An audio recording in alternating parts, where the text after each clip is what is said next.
UFC 210 is in the books, and it was a night filled with weirdness. 2 fighters retired, and the New York Commission proved that they cannot, as of yet, properly oversee an MMA event. So let's review.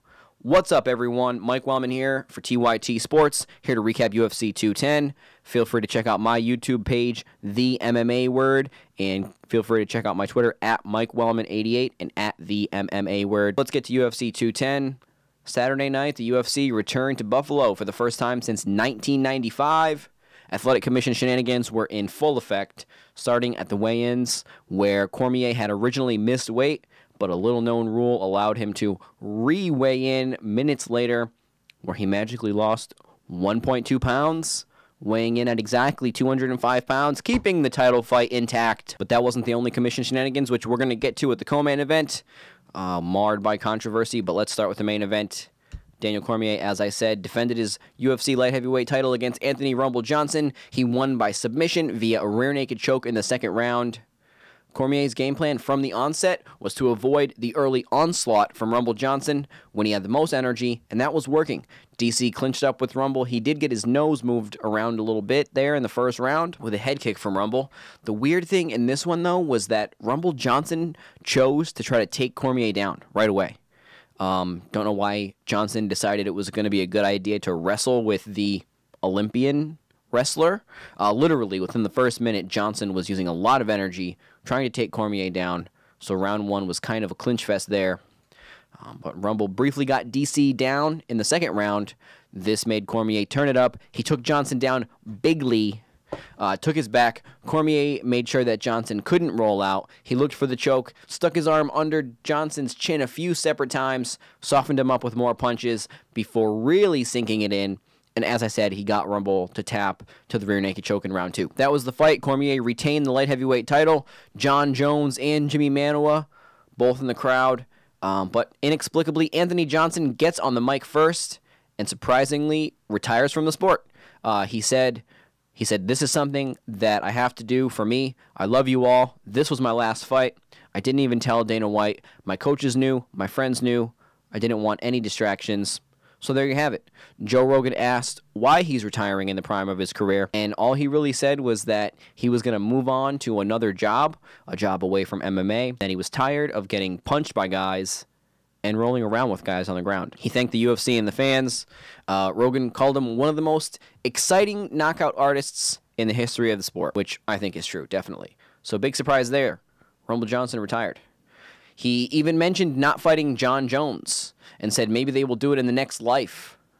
I mean, this is getting heavy here in the post-fight stuff. Final post-fight speech from Rumble Johnson. Surprising for sure. No one knew Anthony Johnson was going to retire, so that part was a surprise. What wasn't a surprise was how the fight ended. I mean, Cormier pretty much called his shot here. He said he said before the fight, if you see Rumble Johnson turn over to his back, that means he's giving up. He's done it in most of his losses. And I mean, that's exactly how we saw Rumble Johnson go out in this fight. So credit to Cormier for calling this one in advance. And then after retaining his title defense, DC gets on the mic and immediately started talking trash to Jimi Manuwa, who, like I said, was cage side. Cormier, a big WWE fan, and man, his promos are better than a lot of pro wrestlers out there right now. He told the crowd to go ahead and boo him because he's getting money and championship belts. With Jones and Manuwa in the crowd, DC chose to basically cut a promo on both of them, laughing off the idea of fighting Jimi Manuwa. When Rogan asked about Manuwa, DC says over and over again, "You don't want to fight me, Jimmy. Don't lie to yourself." Says that he would let Manuwa punch him in the face, bare knuckle, and he would eat it, laughing the entire time as he completely dismisses the idea of fighting Jimi Manuwa, who's just in the crowd, you know, hoping to get his shot at the title. And then he moves on to Jon Jones. Oh, before he moves on to Jon Jones, this is a good quote from Cormier in the cage in regards to Jimi Manuwa. He says, "I like Corey Anderson, but you just beat Corey Anderson. Sit down, young man." When Jon Jones gets brought up, DC says, "Who? Locking me in here with them? That's a favor," in regards to a potential fight with Jones. He said, talk to him about John Jones when Jones is eligible to compete again. So he says, quote, when he gets his academics in order, he can come back to the classroom. DC all smiles as he dances on everyone, just laughing, celebrating, embracing the heel roll. The crowd's booing him. He's enjoying it. Why not? Why not enjoy it, right? Enjoy the moment. An impressive win for DC. Sudden retirement from Rumble Johnson. And DC turns heel and cuts promos on his two biggest challengers. One who's already beaten him in Jones, and now Manoa. I mean, the UFC 205-pound division is pretty barren right now. And Rumble Johnson retiring just adds another big crater to the rankings. Just leaves the UFC with one less marquee fighter. Credit to DC for trying to keep this show rolling, though. Setting up potential bouts with Manoa and Jones in just a matter of minutes. So that was the main event. Like I said, DC retained his light heavyweight title. Second defense of the title. Defended it against Gustafsson. And now has defended it against the man he beat to win the title, Rumble Johnson. And then the co-main event. This one was a debacle, folks. Weidman versus Mousasi. What a mess this was. We're going to get into a little bit of details here. Here we are again in Athletic Commission's ineptitude and just lack of understanding of their own rules and protocols has claimed another victim. This time it's Chris Weidman, it's Gegard Mousasi, it's the fans who paid money in Buffalo, the fans who watched. Everyone was a victim of the New York Athletic Commission shenanigans in this one. Brief rundown of what happened here in the co-main event and what the controversy was. In round two, you know, people are fighting, and Mousasi lands two knees while Weidman was standing, but Weidman's hands were close to being on the mat. To explain a little bit, the rules in place state that a grounded fighter can't be kneed in the head. A grounded fighter would have to have both palms or fists touching the mat, not just one, or a knee touching the mat. Mousasi lands two knees, like I said. Referee Dan Murgliata stops the action, and it's important to note here that he stopped the action presumably because of the illegal knee, the distinction being that he didn't jump in here to stop the fight and sort of end the fight. So he jumps in, yells time. Weidman is on the mat, visibly dazed from the knees. Doctors come in to evaluate him. Several replays show the knees were in fact legal. Mousasi actually did what he should have done, which is lift Weidman up, so he wasn't considered a grounded fighter, and then landed the knees. So again, Mousasi did exactly what he was supposed to do here. Landed the knees perfectly legally. Murgliata can be heard on the broadcast, telling the people outside of the cage, saying, look at the replay for me. At this point on commentary, Joe Rogan is losing it on the broadcast, saying the referee needs to be informed that the knees were legal. The commission conferring outside the cage informed Murgliata that the knees were legal. Ref comes in the cage and says, hey, Chris, they looked at the replay. The knees were legal. This, I think, is where things really go off the rails this moment. Then asks the timekeeper, how much more time? But since he just told a fighter that the strike was legal, there isn't any time allotment for fighters to recover from legal strikes. In fact, that is pretty counterintuitive to the entire concept. But yeah, so if we have established that the knee was legal, there isn't any explicit wording that I know of that addresses what to do when a call was made erroneously, meaning there's no legal verbiage as far as how to kind of correct an error in the moment, basically. It's not explicitly spelled out how to correct an error in the moment. But the right thing to do is to resume the action if it's warranted that Weidman can continue, and if he's willing to continue. Like I said, the strike was legal. By stopping the action, basically, all that really happened was Mousasi was penalized because he wasn't able to capitalize on his effective striking, which was totally legal, ergo, by finishing the fight, however the finish may have come about. Joe Rogan pointed out that it didn't make any sense to give him time to recover if the knee by Mousasi was legal. Now the doctor is putting Weidman through a battery of tests in the cage, and he calls another doctor in the cage. So they make Weidman stand with his feet together, like I said. Then the female doctor tells the ref the fight is over, right then and there. Murgliata says audibly on the broadcasts, and the reason being, then the crowd booing and Rogan yelling made things a bit inaudible. It also didn't help that the referee was intentionally covering up his microphone, so you couldn't really hear what he and the commission doctors were discussing, but you could still hear a few things. So the doctors are still questioning Weidman. I mean, again, this is after the second doctor had already said the fight was over. They're asking Weidman questions. I couldn't hear what they were asking.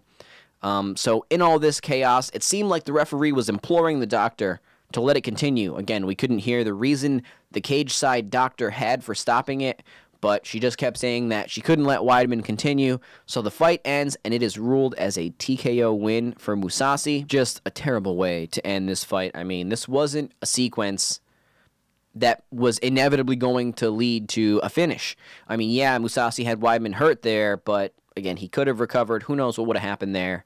Just all in all, bad way to end the fight. The fight was still going on when Miragliotta made the mistake. Mousasi said afterwards that a rematch with Weidman is no problem. Weidman, still sort of dazed, apologized to the crowd. He thought the knee was illegal the whole time. Joe Rogan then explained it to him right then and there in the post-fight interview. The crowd hated the way things ended, goes without saying, rightfully so. Just a multitude of errors by the commission here. And I think the first error that set things off was sort of justified, meaning human beings make errors. There was just a recent change to the rules.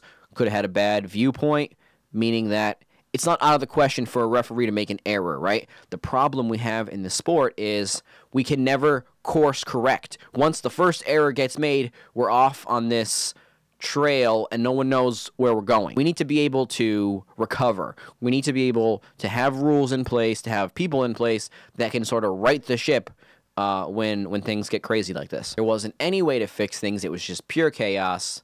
I'd go with a rematch here for Weidman and Mousasi. One of the more anticipated fights on the card. Sad to see that it ended with controversy. I mean, this is a problem for MMA beyond just this one fight, but that is a tale for another day. But also on the UFC 210 card, strawweights Cynthia Calvillo and Pearl Gonzalez. So this fight made headlines on weigh-in day because another error made by the New York State Athletic Commission was telling Pearl Gonzalez that she wasn't eligible to fight in New York after she had already successfully weighed in the day before the fight due to having breast implants. So the rule actually applies to boxers in the state of New York, but not MMA fighters. And as MMAfighting.com noted in an article, fighters with breast implants have fought in New York in the past. Just one in now a long list of missteps by the New York Athletic Commission, which is on the fast track to becoming one of the worst commissions we have to deal with that regulates MMA. Calvillo's fifth fight since she began her pro career in August of last year. She fought at UFC 209, and now a month later at UFC 210. Pearl Gonzalez was making her UFC debut. She came up short against Calvillo, who is now officially on my radar. So Calvillo defeats Gonzalez with a rear naked choke in the third round. Calvillo trains at Team Alpha Male under head coach Justin Buckles. Lots of potential for Calvillo, who is 29, just relentless. Was looking for the finish in this fight constantly. She reminds me a lot of Diego Sanchez. Just hard-nosed, in-your-face fighter, constantly looking for the finish, doesn't back down. She told Joe Rogan in her post-fight interview, very softly, she said, I work hard for this shit, so I'm not surprised, motherfucker. Who knows? They may add her to UFC 211. I doubt it because that one's stacked, but nonetheless. Can you believe it? She's fought 5 times as a pro since making her debut last August. Obviously, we don't want to fast-track her to the upper echelon of the strawweight division because strawweight right now is probably the most competitive division on the women's side of things. I mean, at the top of the division, you have Joanna, Jessica Andrade, Michelle Waterson, Rose Namajunas. There's so many high-level fighters competing at women's strawweight right now that it would just be a travesty if you send someone who's competing for less than a year as a pro into the deep water there. I think she needs time to kind of gain some octagon experience. She's already been featured on 2 pay-per-views, so I don't know how you go down from that, but I wouldn't give her too much of a step up in competition just yet. And then also on the main card, a welterweight fight between Thiago Alves and Patrick Cote. Alves won this one via unanimous decision. All 3 judge gave him all 3 rounds, scoring it 30-27. So I tweeted that I thought this was a very polished performance from Alves, and rewatching the fight, I still think that. So Alves, in his first welterweight run, was this devastating, powerful, technical Muay Thai striker. Now he's using that high-level Muay Thai, but with a better fight IQ. Cote is a tough out for just about anybody, and Alves won every round clearly. He used his timing, mixed up his strikes well, very well composed, seems to have matured a lot as a fighter. That makes the welterweight division very interesting right now. So I think that this fight was sort of a I'm still here kind of performance from Thiago Alves as a potential title contender. There's a lot of great matchups for him at welterweight. Just a couple guys come to mind. Kamaru Usman, who had a great performance on the prelims. Guys like Donald Cerrone. That would be a great fight. After the fight, Patrick Cote retires. So Cote said, win or lose, he knew coming into this one that it would be his last fight. He thanked the fans. He said it's been an amazing 15 years. Patrick Cote, if newer MMA fans aren't familiar, retires with an overall MMA record of 23 wins, 11 losses. He began his MMA career in 2012, First fight in the octagon was at UFC 50, my friends. October 04, the War of 04. He made a short notice debut against Tito Ortiz. He fought a total of 21 fights in 3 separate UFC runs. Some notable wins: Ben Saunders, Josh Berkman, Kyle Noak. Going way back, he defeated Kendall Grove, Ricardo Almeida, Jason Day, Scott Smith, Jason McDonald. I mean, talk about a bygone era. Cote challenged Anderson Silva for the UFC middleweight title. He was on the 4th season of The Ultimate Fighter, where he lost to Travis Lutter in the finals. Just one of the all-time great Canadian MMA fighters, a great ambassador for the sport of mixed martial arts, especially in a time when the sport needed to shed its image of kind of this barbaric cage fighting that people thought of it as. He had some tough losses in his career. He fought top-level competition guys like Kung Lee, Wonder Boy, Donald Cerrone. Been around since the early days. He's a journeyman, very successful, very durable fighter, sneaky power in his hands that he always was able to use to his advantage. Great fight IQ. Yeah, what else can you say about the guy other than to thank him for the fights? And then in the main card opener, Will Brooks, former Bellator lightweight champion, came into this fight 1-1 so far in his UFC run, taking on Charles Oliveira. Oliveira was making the move back to lightweight after a pretty successful run at featherweight. Oliveira makes quick work of Will Brooks, submits him with a textbook rear naked choke. He got the takedown right away. Brooks briefly got back to his feet. Oliveira put him right back on the mat, took his back. Brooks stood up. Oliveira locked in a tight standing rear naked choke. That was just too much for Brooks, who tapped at 2:30 of round 1. Super tight submission from Charles Oliveira. Big win for him. Just has one of the best submission games in the UFC. He said prior to this fight, he told MMA Junkie that he plans on going back down to featherweight, which I think is a shame and a bad idea because he's much more effective, much more able to employ his fast technical submission game at lightweight, 155 pounds, where he's definitely a threat to most of the division, even in a division full of really, really talented ground fighters like lightweight. One stat here about Oliveira, he's tied for second most submissions in UFC history with 9. Behind only Royce Gracie, who is first ever UFC champion. Next for Will Brooks, not sure after this one. He's 1-2 in the UFC. He just could not fend off Oliveira's BJJ. Undoubtedly, he needs to work on his submission defense, but Oliveira is a tough guy to get off your back. If I was Will Brooks, I would just go back to the drawing board and reassess things from here. So that was the main card for UFC 210. Like I said, the co-main event marred by controversy. Cormier retains the title, makes a heel turn at the end, makes fun of just about everyone, and laughs while doing so. What'd you guys think of UFC 210? Did you watch it? Did you skip it? What'd you think of the nonsense with the commission? What should have happened there? And what'd you think of the main event with Cormier and Rumble Johnson retiring? This sets up a big fight with John Jones and DC later on this year. Dana White said afterwards that it probably wouldn't happen in International Fight Week. So when do you think they make the DC versus Jones rematch? Do you think it will be a pay-per-view headliner, or do you think that they will put it below another fight there, because as Dana White has said, they can't trust John Jones in a main event spot? Let us know in the comments. Thank you for checking out the video. Be sure to follow TYT Sports and follow me on Twitter at MikeWallman88.